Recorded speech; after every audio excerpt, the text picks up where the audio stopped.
Hello, welcome to Fairy Tales from Around the World Storytime. I'm Miss Katie. Today we are going to be reading a fairy tale that many of us know very, very well, but is actually a retelling of the fairy tale. So it's a Caribbean Cinderella, and it's told in the French Creole tradition. It's called Cendrillon, and it is by Robert D. Souci and illustrated by Brian Pinkney.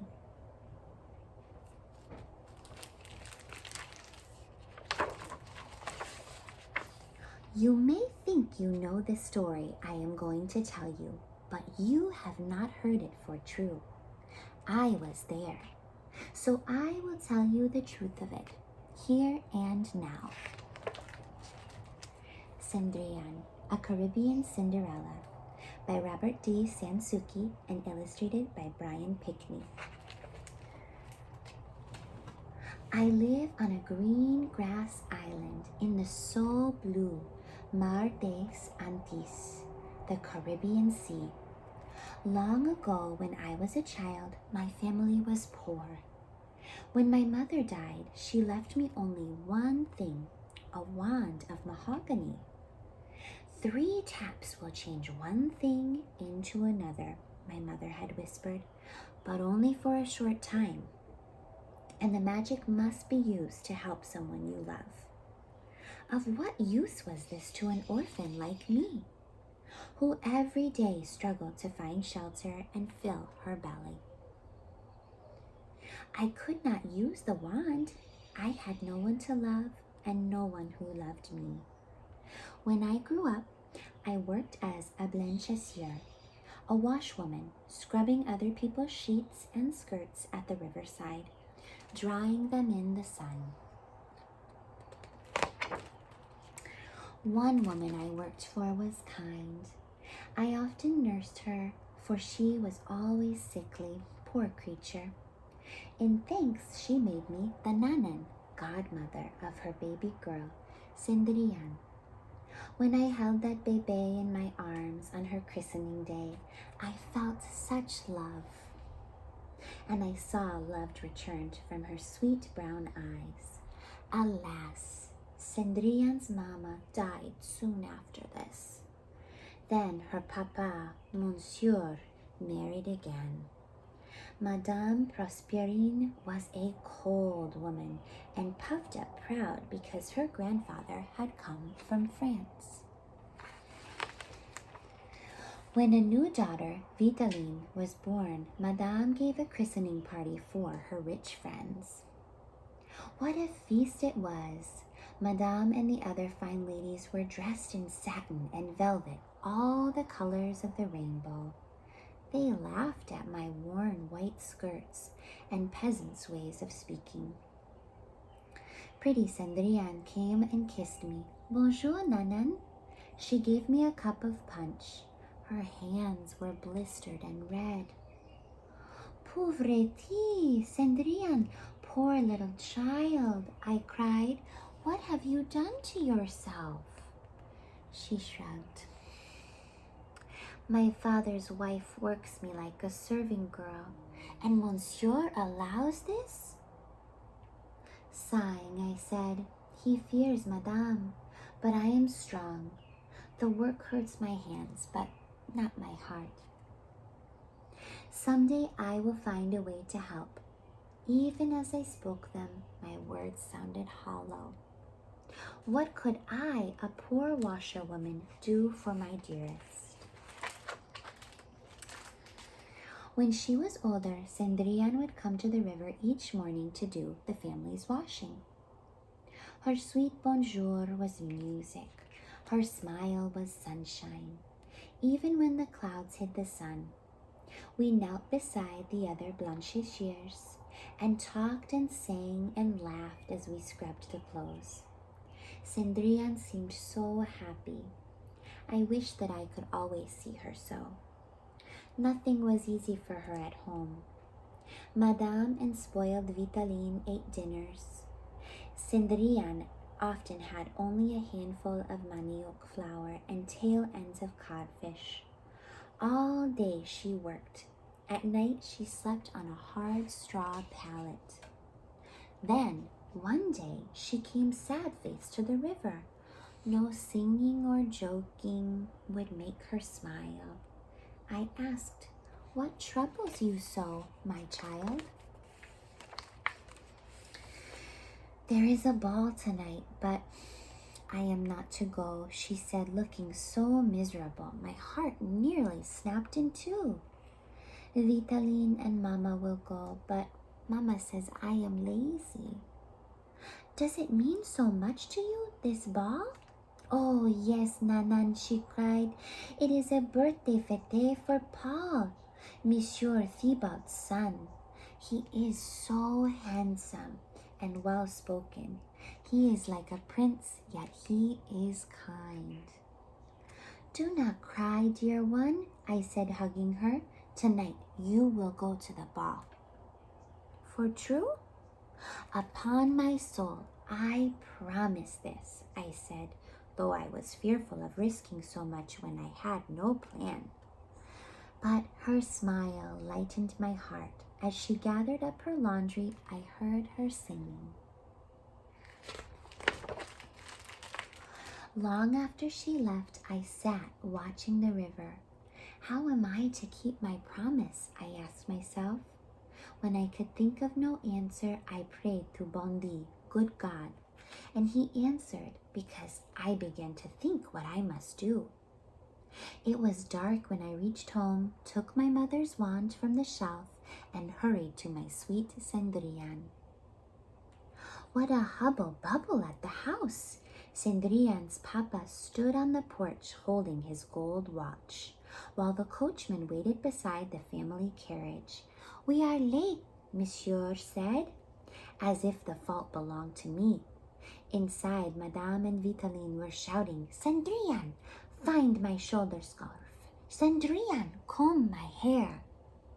I helped arrange Madame's gown while Cendrillon combed Vitaline's hair. Finally, they were off, away. Good riddance. Upon the instant, I told Cendrillon, "Now you will go to the ball." "But I have no carriage," she protested. "I have no gown."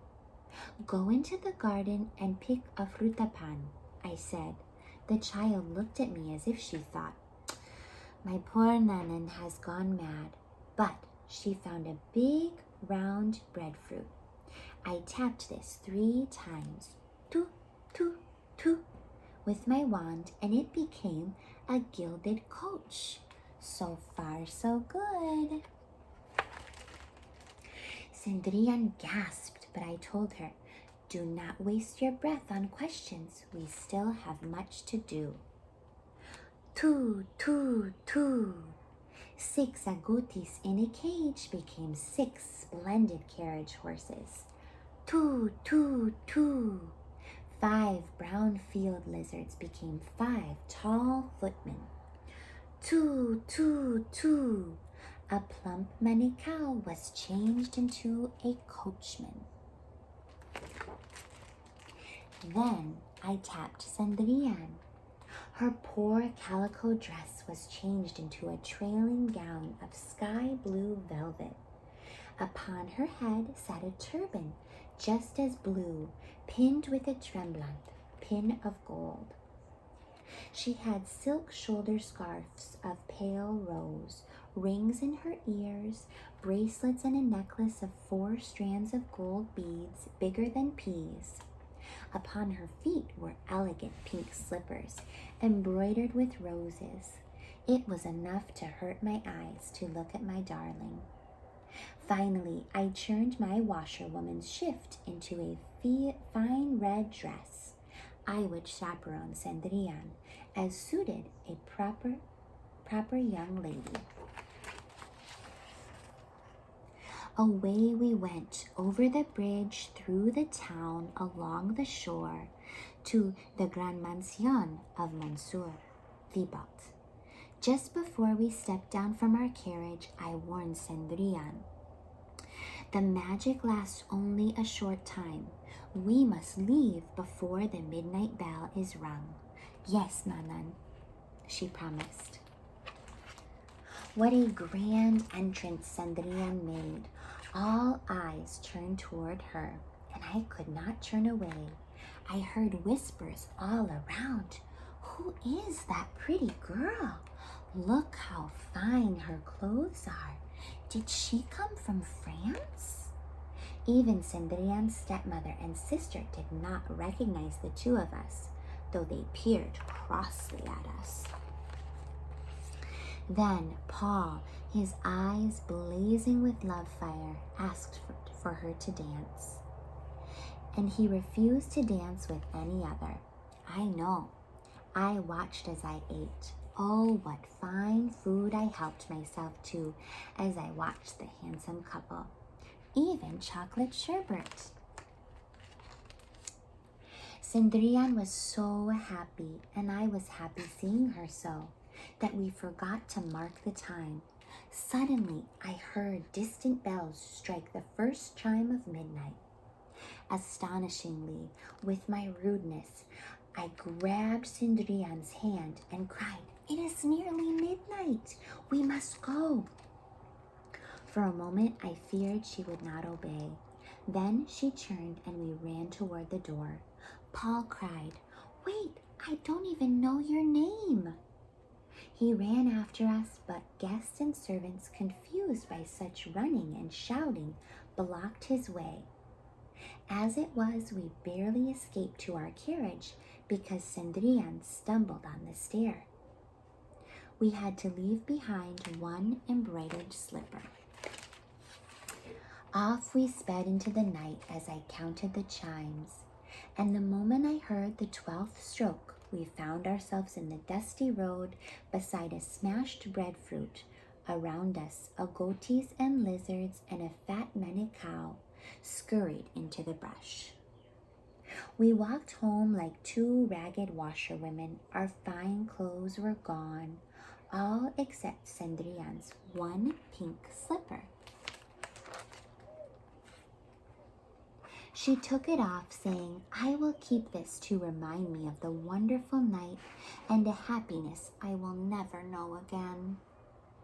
"But," I said, "I will help you visit Paul again." She shook her head. "I see now that it was not Cendrillon he fell in love with," she said.